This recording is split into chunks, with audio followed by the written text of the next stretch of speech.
എന്തിനാ അവിടെ നോക്കണേ? ഫാത്തിമ നോക്കണല്ലോ, മാത്രമല്ല ആൾക്കാരെല്ലാരും നോക്കണല്ലായിരുന്നു. ഫാത്തിമിന്റെ വീട്ടിൽ ആരും അവിടെ വന്ന് പോലീസ്. അതിനിപ്പോ നമ്മളാണ് കുറ്റക്കാരൻ, നമ്മുടെ വീട്ടിലല്ലല്ലോ വന്നാണ്. പിന്നെ അവളെ വീട്ടിൽ പോലീസല്ലല്ലോ, ജസ്റ്റ് അല്ലേ, അത് നമ്മളായിട്ട് ആക്കി പറഞ്ഞു. നിനക്ക് അങ്ങനെ തോന്നിയോ? തോന്നിയോണ്ട് ഞാൻ അവിടെ ഓടി. എന്താ പറഞ്ഞാലും നമുക്ക് ആ കണ്ടെങ്കിൽ ഇന്ന സ്ഥലത്ത് തന്നെ കണ്ടത്. അതാണ് നമുക്ക് നോക്കാം.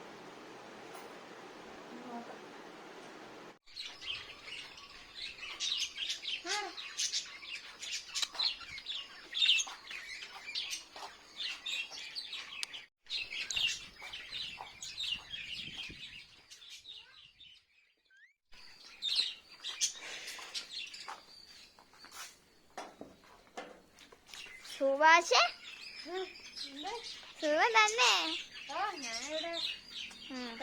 ഒന്നും കാണാനൊന്നും ഇല്ലല്ലേ?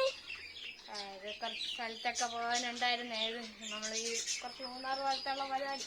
ഓഹോ, അപ്പൊ റിച്ച് ആണല്ലേ? പൈസ ഒക്കെ എവിടെ കൊണ്ട് വെക്കണം നീ? പൈസ കിട്ടി കുടുംബത്തിന് യാത്ര വേണ്ടേ? പിന്നെ മക്കളൊക്കെ എന്താ പറയുന്നു? അവ ഇപ്പൊ സ്കൂളിൽ പോകുന്നുണ്ട്, എനിക്കറിയാലോ. മൂത്തവളെന്താണ്?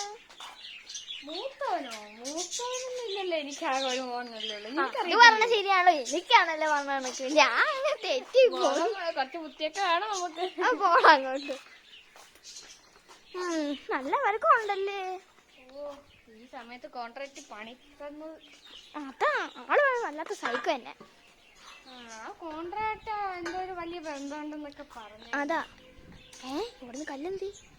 എടാ, നീ ഒരു കാര്യം അറിഞ്ഞാ? ഇന്നലെ ഞാൻ നിന്നെ വിളിച്ചില്ലായിരുന്നോ? ഇന്നലെ ഞാൻ വിളിച്ചപ്പോ ഇവിടെ ഒരു കല്ലുണ്ടായിരുന്നു. ഇപ്പൊ ആ കല്ല് കാണുന്നേ ഇല്ല. ആ കല്ലിനെ കുറിച്ച് ഇപ്പൊ പല പ്രശ്നങ്ങളൊക്കെയാണ്. അതാ. അതിന്റെ കാര്യം പോലീസുകാരൊക്കെ അന്വേഷിക്കുന്നു. അല്ല, നമ്മളെ കോൺട്രാക്ടർ എടുക്കലെന്ന് പറഞ്ഞ ആരാന്തോ. എന്നാ ശരിയടാ, ഞാൻ അങ്ങ് പോയിട്ട് വരാം.